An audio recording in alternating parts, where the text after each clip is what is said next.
both are inseparable and same. Presence of one needs the other. So now let's go, instead of Shiva and Shakti, let's go for consciousness and energy. That is the Shiva and Shakti. So in consciousness, the creativity comes, the ability to create or imagine comes because of the presence of the energy. That means Shiva is able to create because of Shakti. They both need each other. So Shakti enables the creation because Shiva's presence is there. Like that, they are inseparable, they need each other. So these are symbolizing the concepts. Finally, it has taken shape of like human type of god and a goddess. This type of things are happening. Both are equally. Mother and father, both are needed.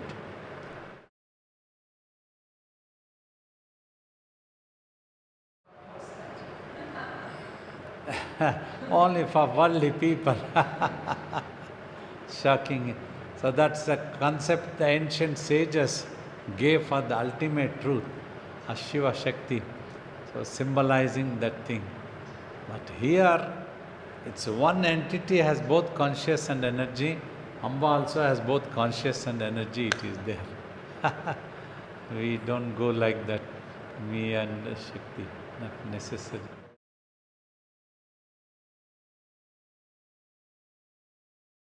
I say because there was no need for Shiva to marry Shakti. Right from beginning, they were together.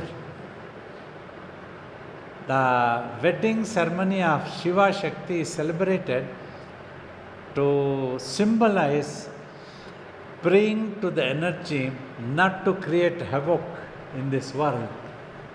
So be one with the consciousness, so that consciousness is considered that it has the ability to consider what welfare. So you pray to Shakti also to transform like a mother who has the highest consideration for creation, unconditionally is able to forgive. That's what it is. In any case, they are not the human type of figures that they needed to marry and then beget the children. That's what the world, not like that. Simply, it is only symbolizing only Shiva Shakti. Otherwise, the original thing is like the consciousness energy. It's already inseparable.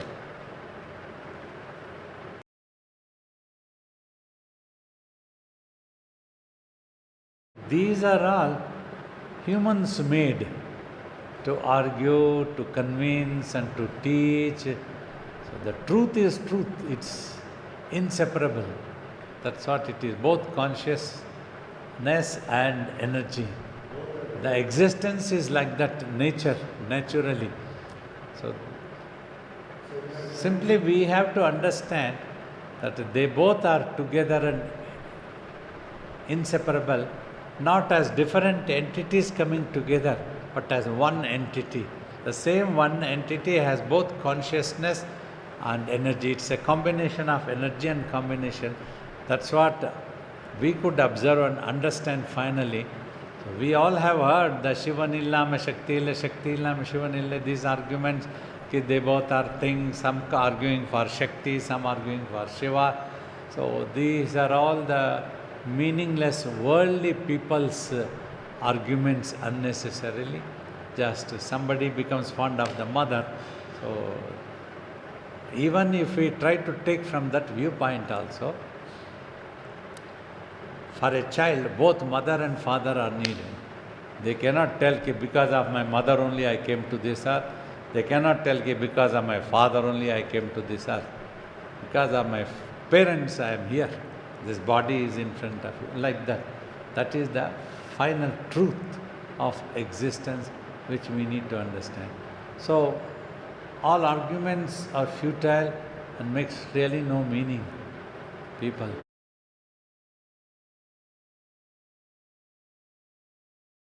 Consciousness I am talking, not of the body. No need of talk to physical body, whatever you all recognize in this world as a male, as a female, it's all the same. But the consciousness, that consciousness is made up of both consciousness and energy. I also tell you what is the mind itself. You recognize it based on thoughts and visions only. But if there are no thoughts and visions, what remains is that combination of consciousness and energy. For that, elaborately I have explained, consciousness means wherever you apply your consciousness, you become aware of that. When I am talking, you apply yourself, your consciousness. So this application is possible because of the presence of energy in the consciousness. If there was no energy, only consciousness, it would have been simply a stillness. But here the energy is there, so that's why it is able to spin and become creative. So that is what has been tried to explain. So when the originally some self-realized soul explained, that comes then after next generation, if they wouldn't have understood, they keep on arguing. It's like a tug of war. So it loses its meaning. Just like the other day I was telling, son tells, no, it's only mother, she cannot be a wife. The father says, idiot, she is a wife, she cannot be a mother. So it makes no sense actually. That type.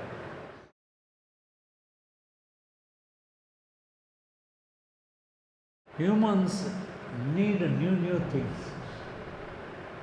Initiation and the dhyana are the original words, diksha and the dhyana. So for that, they want to create curiosity. When the master initiates, automatically some energetic power is transformed. It is like when I initiate you, I give you like a $10 so that you can start some startup business. And then it's up to you to increase that into $100, $1 million.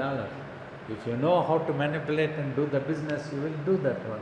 Otherwise, it will remain only $10. Shaktipat is like that. Simply by a Shaktipat, nobody becomes self-realized. That starts. After that, you have to do sadhana. The journey begins after the Shaktipat.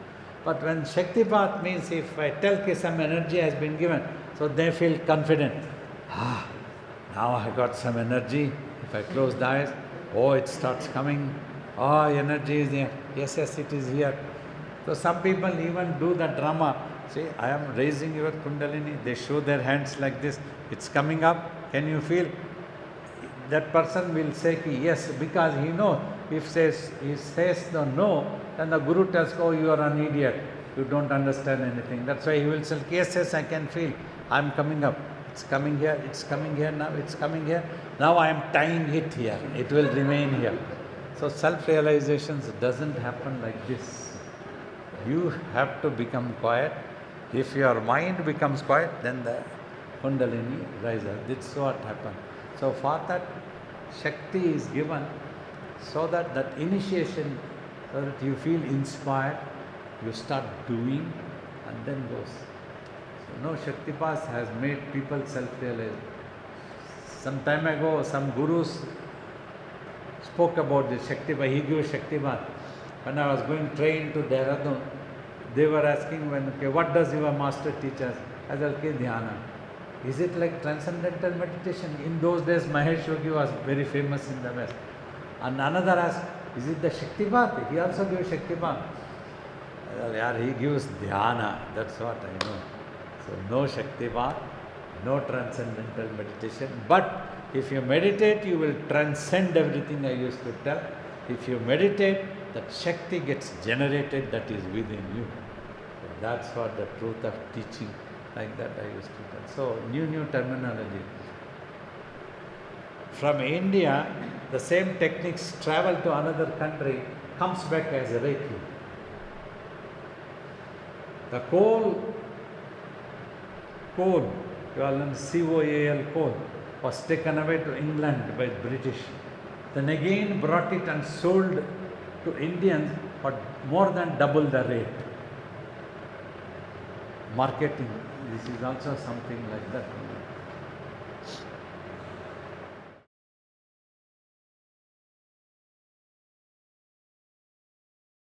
What Krishna was telling was the infinite ultimate truth. He went on talking. If I am this, all of you are in me. Now you all understand the infinite, all-pervaded, supreme consciousness as me. Suppose I am Krishna, just assume for a while. So I am telling you, all of you are in me. Means if I am the space, all of you are in me. When Krishna went on telling that one, it was mesmerizing, thrilling, hair-raising for Arjuna. Perhaps in his consciousness, he went on imagining a very high personality like Krishna, and one head is not enough because he was telling, I am this, I am that, I am that. So many heads all started growing and everything appeared as if it's coming from the mouth, and Arjuna saw himself to be inside that body. But actually, originally, it was this what Krishna meant in Bhagavad Gita. That's what need to be understood. He went on telling, I am the Raja amongst human beings. That means that I is the consciousness, not the body of Krishna.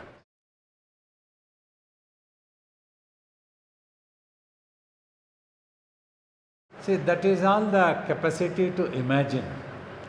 Now also, Hanuman has one head and two hands and two legs. That's what we all studied in Ramayana. But you install Hanuman, many people may not get attracted that much.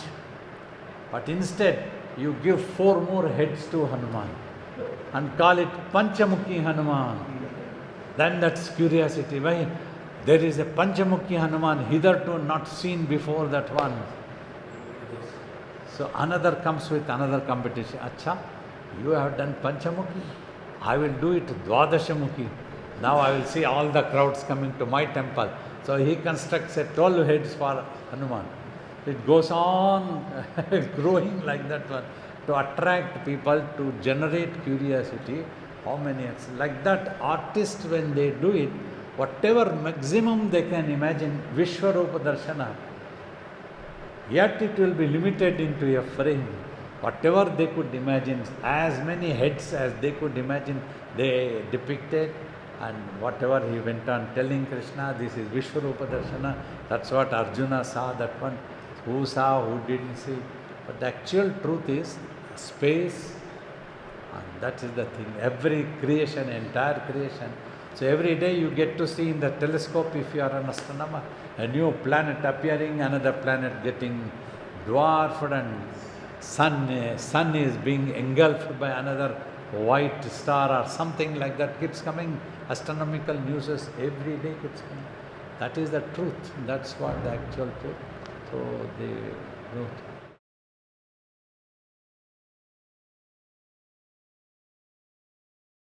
So that is another psychology. Your mind needs to become single pointed. That only, like for the last 10 days I am answering, I am trying to teach you, meditate, you do that thing, you do that thing. Suppose you are very emotional about Babaji as your Guru, as your God. It is your imagination, your faith. So you tell Ki Babaji, I am unable to control my mind, it's so difficult, this happening. Okay, forget about all meditation, all imaginations, everything. Just think of one Babaji is with you, sit down there. That's what Krishna tried to tell Arjuna. Forgetting about everything, you surrender to me. In your consciousness, if you can maintain only Krishna, Krishna, Krishna, then also your mind will become single pointed. It can happen. He told the formula. But imagine that also Arjuna could not maintain fully during the Mahabharata war. He went on taking oaths and pratigna based on his own ego. I will kill Jayadratha before sunset tomorrow. So he forget Krishna is all pervaded. I have to talk to Krishna first. He didn't. So that's what was happening. That's what Krishna said. Surrendering means in Bhakti Marga, if it is too difficult for you to meditate, at least surrender to Swamiji. Have one Swamiji, you and your God. That also we try to teach. So that is the inner meaning of what Krishna was trying to talk.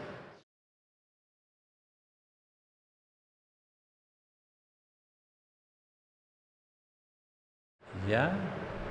Consciously. You are not this body because this body is going to go away. You must be something else. Then you try to focus on the consciousness of your existence, from where the I is coming. So that's what will be helpful. It is useful, definitely. But consciously you must, not just for theory's sake, with all your emotions. This body is impermanent and I am not this body. Firm conviction. That will be useful.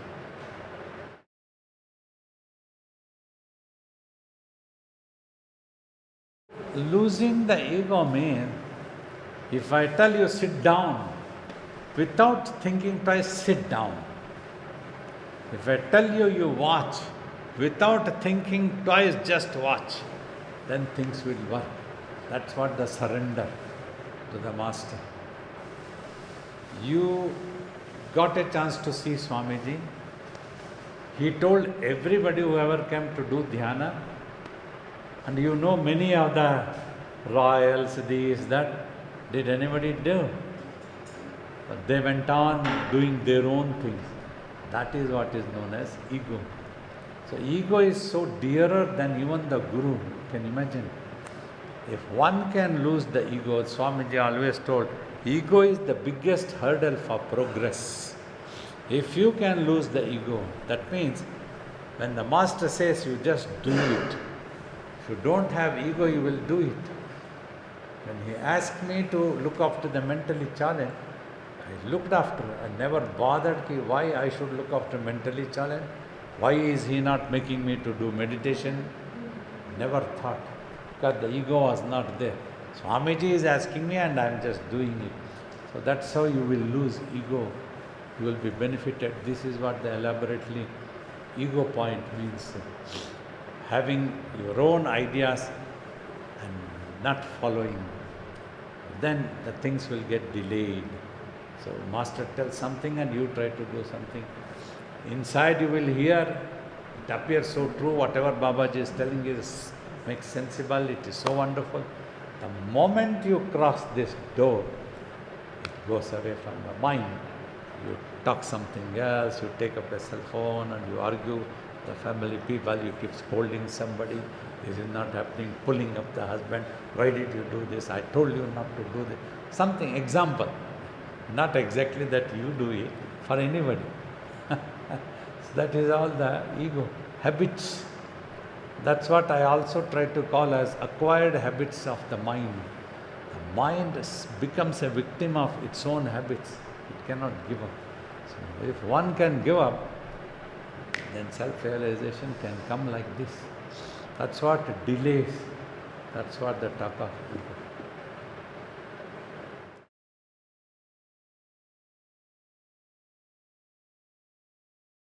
That is what the habitual.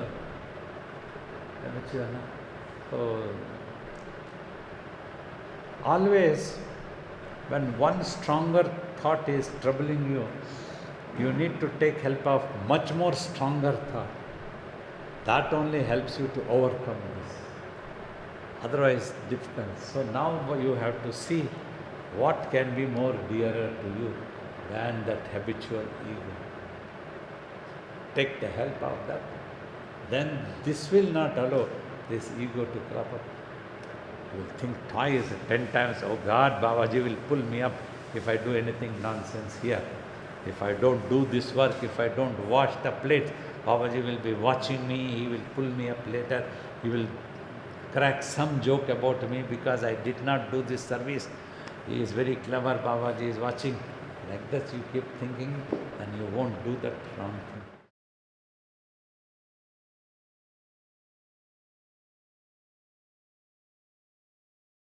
Every day you can apply on the forehead and feel that the Master is with you, and then practice meditation. So this will help you to remain inspired and feel confident that the Master is with you in that form of vibhuti. For that purpose only this vibhuti is a practice, particularly in southern part of India, very widely practiced since very long time ago. Vibhuti's meaning is of two, symbolizing two significance. One is in Hinduism, particularly if a person dies, the body is cremated. So when fire is put, what remains of the body is a handful of ashes. To remind the impermanence of the body, after all, this beautiful body will become a handful of ashes finally. We should not forget the moment of death. So before that, we must try that we come to know about us. We realize the self. This is one thing. Another meaning of vibhuti is like divinity. Bhutatma means individual imagined self. In Rudrashtama also it comes Sarva Bhutadi Vasa. All the Bhuta means all the Jivatmas, imagined self. Inside it is the divine who resides. So Vibhuti is beyond the imagination of all imagined selves. He is that ultimate truth of the real self. That's what Vibhuti Purusha. So these two different meanings are there for Vibhuti. That's what Swamiji told me. That is the significance is, as a tradition, to give you to remain devoted to the master and feel connected to the master, the guru always. So when you keep the vibhuti with you and apply it in between eyebrows on the forehead. Swamiji also gave blessed vibhuti for many other purposes. If you had some work to be done, if you had a case, if you had a hospital, any such thing, he used to keep this in the pocket. Everything will be all right. You will gain that confidence, oh, Swamiji is in me, with me, he is with me. So that faith can be very helpful to you. It can even work wonders for you.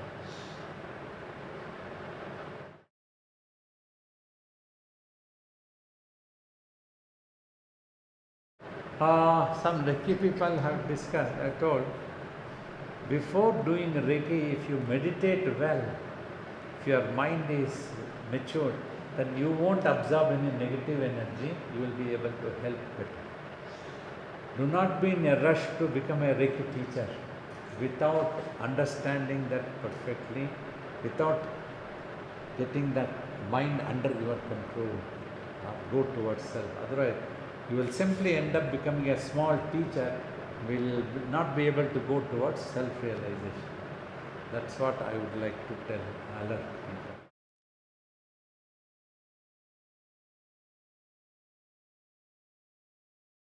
Originally, when you stand outside, the sky appears to be in the blue, right, when it is clear. To symbolize that if Lord Shiva is the all-pervaded space, so his throat is blueness, is his throat. This is one thing spiritually. Other things, the story has been told during Samudra Manthana, when the devatas and the demons were churning the Kshira Sagara, they were doing it so that the nectar comes out. So then whoever gets the nectar to it, they will become immortal. That's the story says. So they were doing it, both demons and the devata. So before the nectar, so many things came. It says Mahalakshmi came, so Mahavishnu took her away, and along that hala poison also came. So there was nobody to take it. It was going to burn the whole world, universe. Then Lord Shiva took that poison and drank. And by then Parvati comes and holds the neck so that he should, why he is taking the poison? Poison should not go to his body. Then it says it stayed there, giving the mark of blueness to the neck. This is the legendary story, but that is the symbolizing of the ultimate truth that is.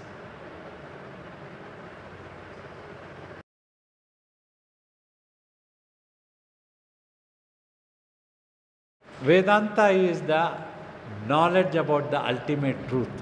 See, first Veda mantras have been told about the worldly manners, worldly significance for householders, for kings, for the citizens, all like this. Then the Upanishads. Upanishad gives the knowledge of the ultimate truth. philosophy, they are known as the Upanishad. So they are known as the Vedanta teaching, where the Vedas end, then the teaching about the ultimate truth starts. Anta means ends, Vedas ends, then the Upanishad starts. So that's the meaning of Vedanta. Vedanta means you are trying to learn the ultimate truth.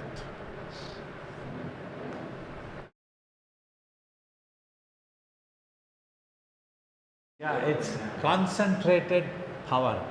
If it becomes more distracted and scattered, its power is less. Commonly everybody can understand. When it is more concentrated, then when it applies the brain, that person can work like a genius. His observation, focus, all these are very powerful. That is the power potency increases.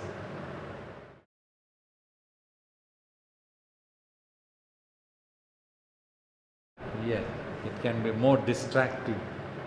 Mind spinning into thoughts and thoughts and thoughts about this world and its imagination. It becomes more and more weak, layer after layer, layer after layer. It dilutes itself. If it stops, then focus. Remaining focused is the watching and meditation. That is the power increaser. So using that as the rocket thrust power, so you go towards the self. So that is one thing, you have come a long way in imagination. If you can become quiet and concentrate yourself, that will take you back to the self.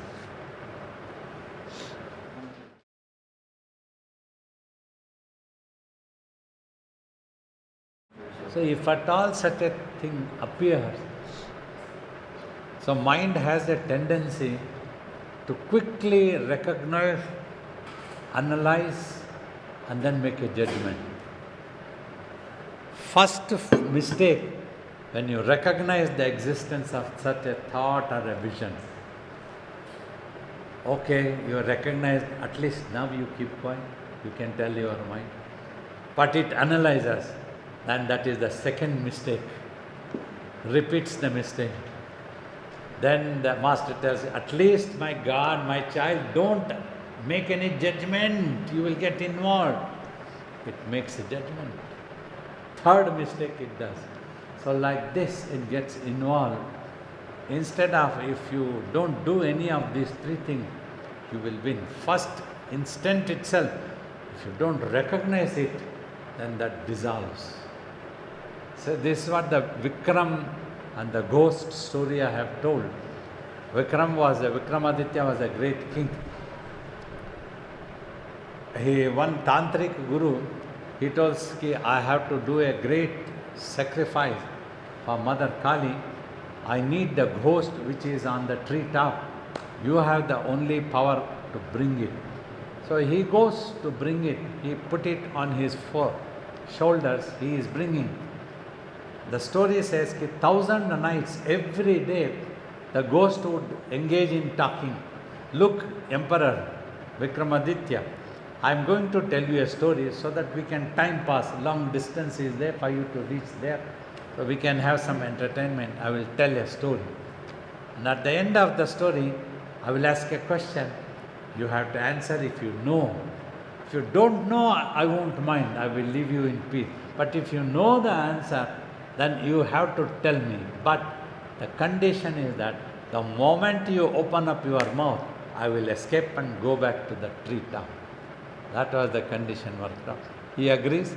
Every night he tells a story, beautiful story, some puzzle, something. So now you tell me what the answer. He used to listen to the story with apt attention, and he already knew the answer because he was very wise. He had to tell. The moment he told the answer, it escapes. Now you opened your mouth, I am going.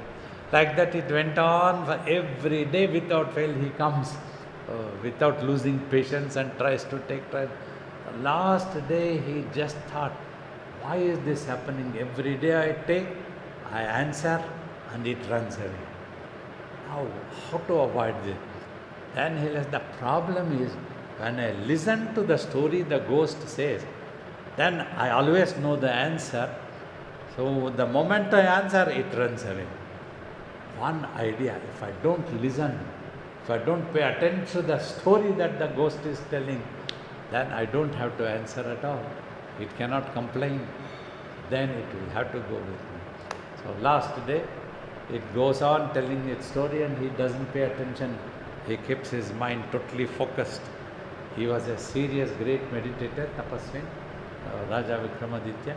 So he just keeps quiet and doesn't listen to the story at all. So the ghost is helpless. When the ghost asks question, he doesn't open his mouth. Then the ghost understands. Today you did the wisest thing, you applied your wisdom. You are not opening the mouth because you did not listen to my story. I could see that one. And that's why you don't have to answer. Okay, it surrenders. The story says, finally, anyway, you have won me. I won't go back now. But when the tantric guru asks you to prostrate, you tell him, you prostrate and show me how to do the prostration. When that guru prostrates, cut his head. Otherwise, he is going to cut your head and will get the darshana of Mother Kali. So for that purpose only, he is asking you to bring me, that I can give him all the powers. So he wins, he takes the power. That tantric was actually a badmash. He was a wicked person, not a real guru at all. So this is the story, but the significance for us is the spirituality. You recognize that thought or a vision, you are gone. Then you are forced to analyze. You analyze, you are forced to answer, talk to the judgment. Then it escapes with all.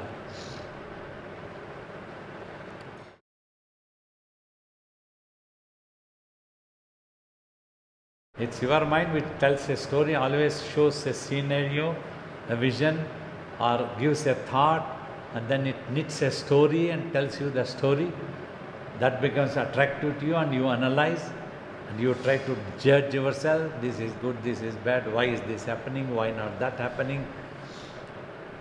Why can't I be given self-realization without I have to do any meditation?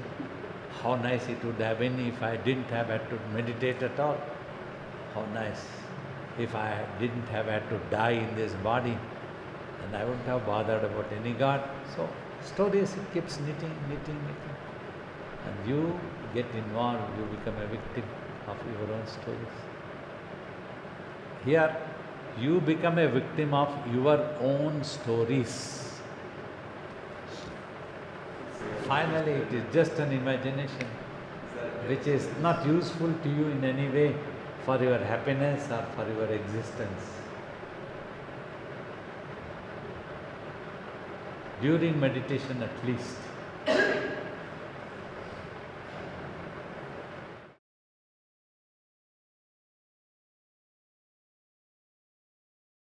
Yeah, don't recognize that. Be firm. No thought, this is illusion, my own imagination. Nothing in reality, I don't have to recognize or analyze. No need.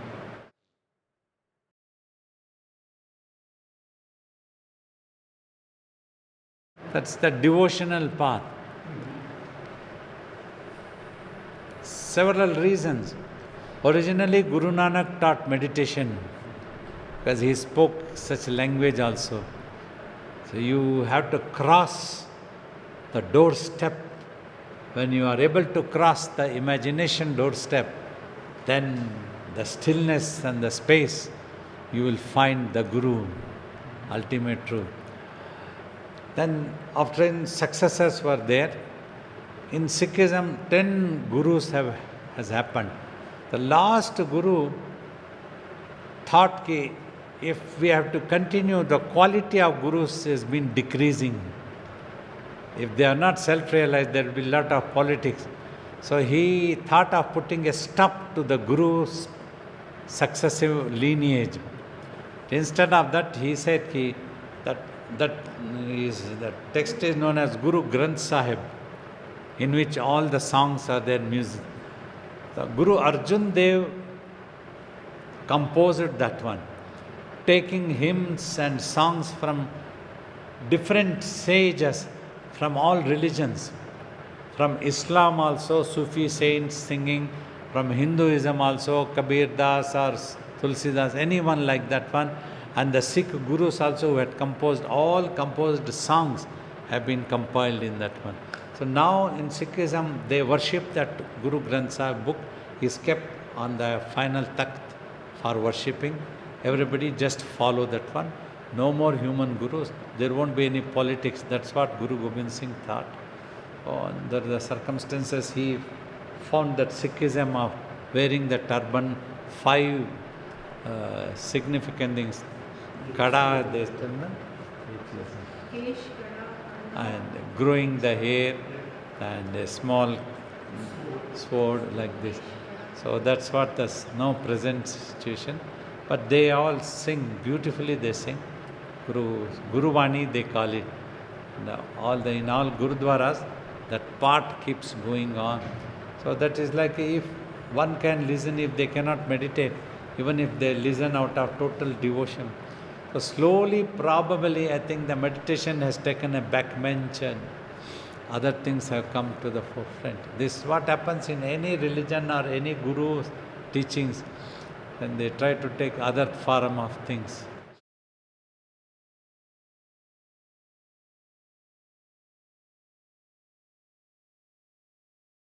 Yeah, in praise of the Guru, such a song is also there, one amongst them she is remembering. So I came to seek refuge at the lotus feet of the Guru. I surrendered.